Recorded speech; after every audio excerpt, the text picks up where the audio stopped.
Moikka moi! Tervetuloa Roskaprinsessaan uudelle videolle. Tänään onkin vähän tämmöinen erilainen video tiedossa, eli olemme menossa vieraslajitalkoilemaan.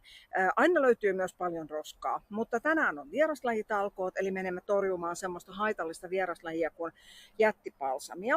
Näistä viime kesältä löytyy videoita, mutta tänä kesänä en ole vielä kuvannut vieraslajitalkoista näitä Roskaprinsessan kanavan videoita, mutta tänään on semmoinen tulossa. Ja tänään me ollaan Malmilla, tuolla Riihenkulmassa, tai täällä Riihenkulmassa.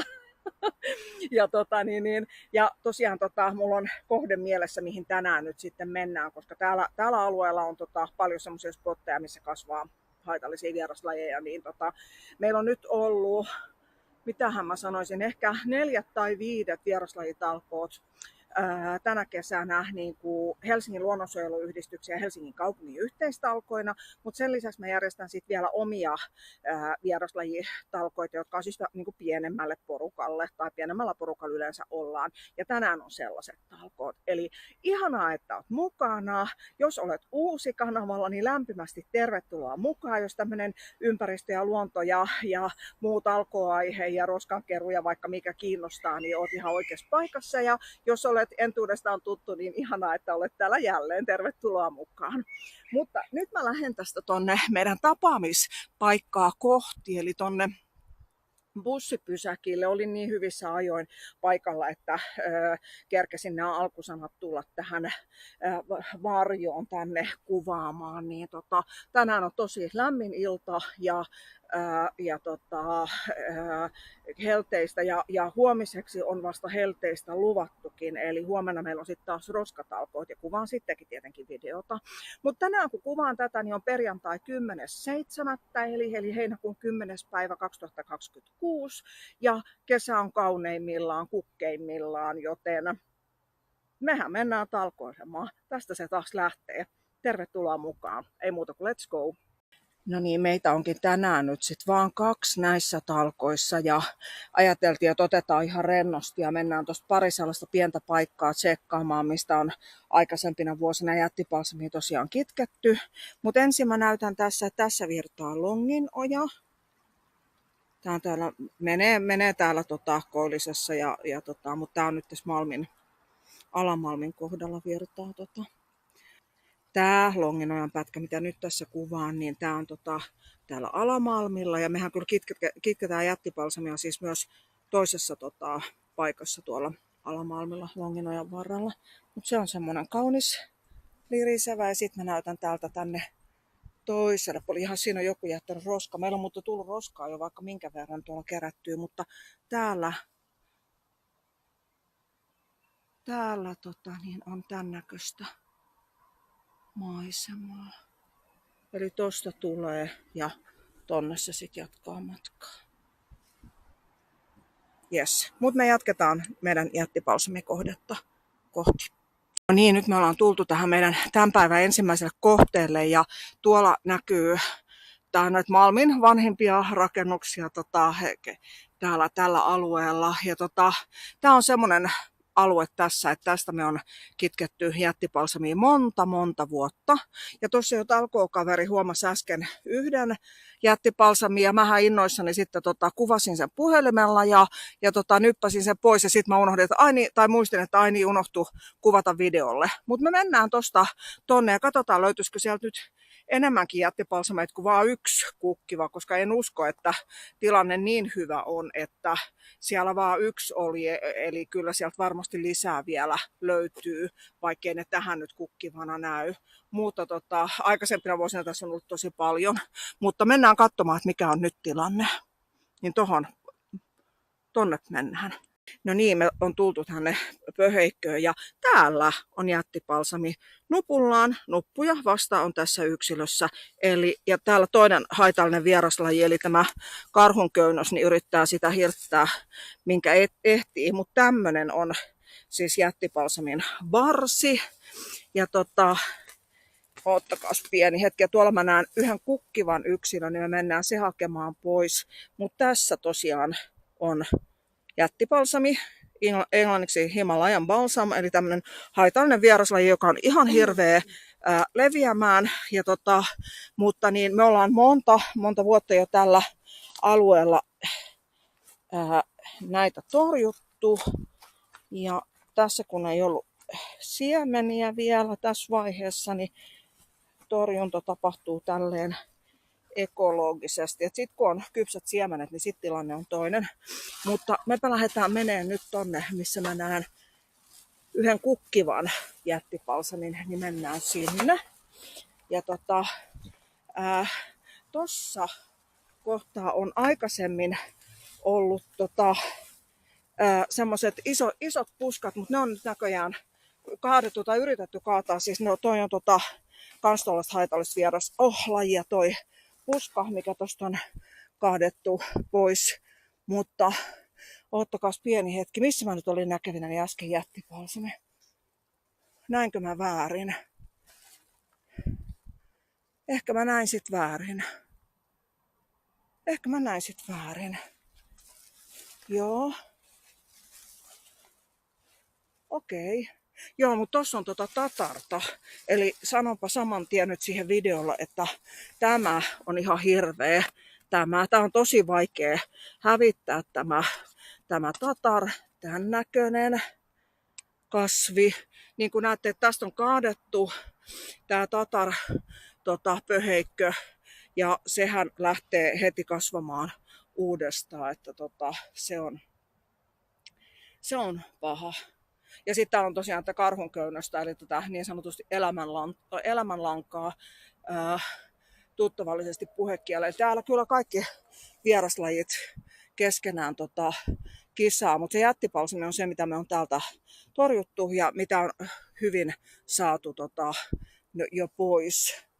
No nyt me katsottiin tämä alue läpi ja kyllä se niin on, että me ei löydetty nämä 2 jättipalsamia. Se yksi iso kukkiva, jonka unohdin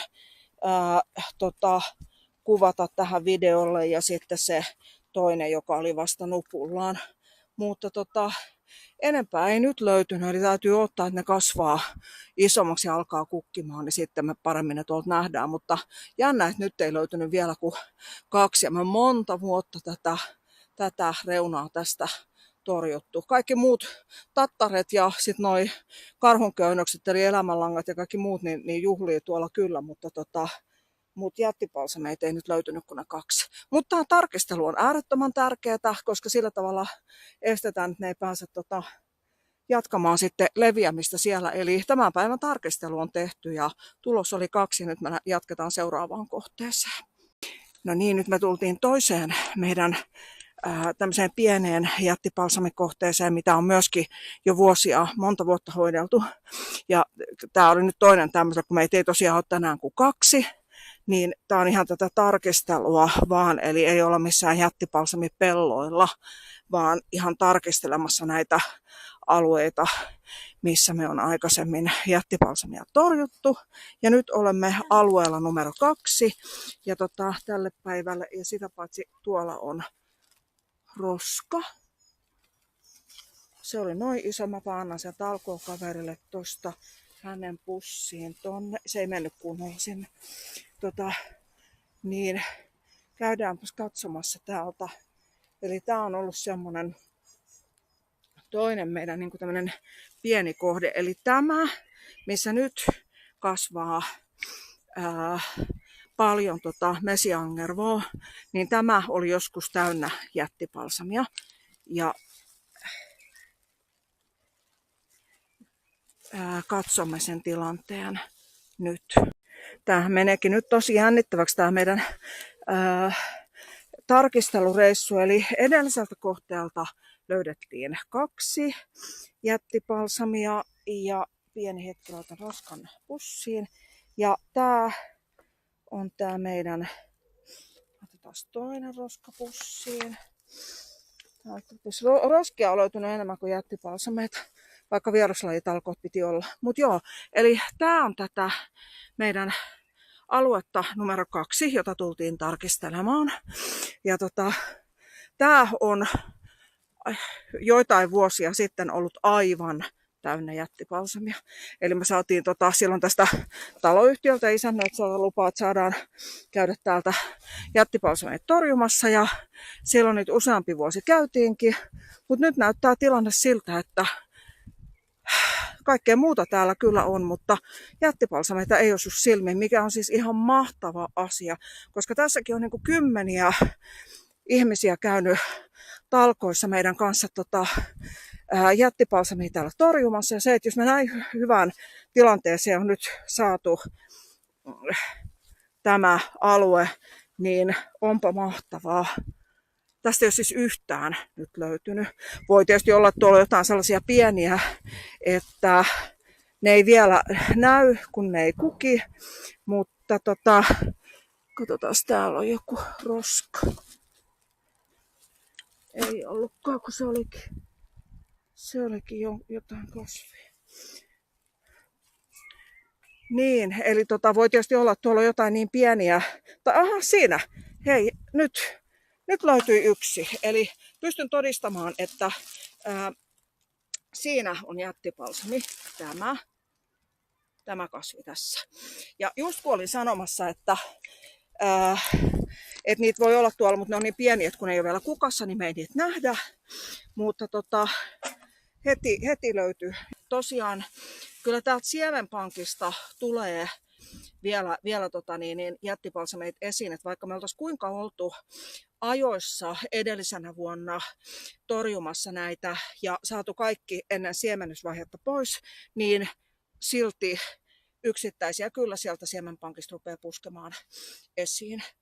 Mutta tämä on nyt tähän mennessä niin kuin ainut yksilö. Ja voin sanoa, että sen tilanteen eteen, että toisessa siellä ekassa paikassa oli 2 kasvia, mitkä löydettiin, ja tässä on nyt, tämä on vasta ensimmäinen tässä, niin tämän tilanteen eteen on tehty todella paljon työtä. Todella monta vuotta, todella monissa talkoissa ja todella iso määrä ihmisiä on ollut torjumassa täällä, että ollaan sitten saatu nämä pois. Mutta toi lähtee tosta nyt ja jatketaan vielä täällä tarkistelua, että olisiko vielä lisää jättipalsameita. Mutta tämä on se tilanne kyllä, mihin tavoitellaan ja toivotaan, että ensi kesänä ei olisi täällä enää yhtään kasvia kummassakaan paikassa, niin sitä tilannetta kohti. No tiedättekö, lopputilanne oli tämän alueen tarkistelun jälkeen se, että ei tuolta löytynyt kuin se yksi jättipalsami. Ja se on aivan uskomaton tilanne siihen nähden, että joitain vuosia sitten vielä, niin toi, mikä on nyt noita mesiangervoja tuolla toi reunus täynnä, niin se oli täynnä jättipalsamia. Meiltä oli monta vuotta täällä ison porukan kanssa torjuttiin noita ja nyt todella tilanne on se, että nyt ei ole löytynyt kuin yksi. Täytyy tulla vielä tarkistelemaan tänä kesänä uudestaan, mutta se, että nyt tuolla ekassa kohteessa oli 2 ja tässä oli 1, niin täytyy sanoa, että tämän videon aiheeksi muuttui. Tämä ei ollutkaan, että jättipalsamitalkoot, vaan tämä oli 2 alueen tarkistelua. Ja että jos joku ei usko, miten hyvään tilanteeseen voidaan päästä, niin tämä oli nyt niin kuin videomateriaali siitä, että ekalta alueelta löytyi 2 kasvia, tästä löytyi 1 ja täytyy tulla tarkistelemaan. Mutta todella, että näin hyvään tilanteeseen voidaan tuolla päästä, niin se on aivan uskomattoman hieno juttu ja motivoiva juttu meille. Mutta samalla kun tosiaan tarkisteltiin noita jättipalsamialueita tänään täällä ja todettiin, että tätä työtä kannattaa ehdottomasti jatkaa muillakin alueilla, koska näin hyvään tulokseen voidaan päästä, niin roskia on kerätty samalla. Ja meillä on nyt sitten noissa 2 pussissa on metallijätettä ja näissä 2 pussissa on sekaroskaa. Näissä. Toi kuuluu kans tonne metalli. Se kuuluu tonne, ei sekaroskaa. Noin. Eli tämmöiset oli tämän illan roskasaalit 2 hengen voimin. Ja nyt mun täytyy ihan sulatella tätä, että miten voi olla näin hyvä tilanne näiden vieraslajitalkoiden jälkeen, mutta olen iloinen ja onnellinen ja hämmentynyt ja hyvin hämmästynyt, mutta hienoa. Ja ei kai tässä muuta. Nämä oli nyt tämmöiset yhdistetyt jättipalsamitarkistelutalkoot ja roskatalkoot. kahden hengen voimin ja katsotaan huomenna, tästä kun kuvaan tätä, niin kuin huomenna on roskatalkoot ja sinne meitä onkin useampia tulossa sitten, ainakin muutama, niin katsotaan minkälaiset määrät roskia sitten saadaan pois, mutta tässä kohtaa totean, että olipa yllättävää video myös minulle ja ei tässä muuta kuin näihin kuviin ja näihin tunnelmiin. Roskaprinsessa kiittää ja kuittaa. Nähdään seuraavalla videolla. Moikka moi!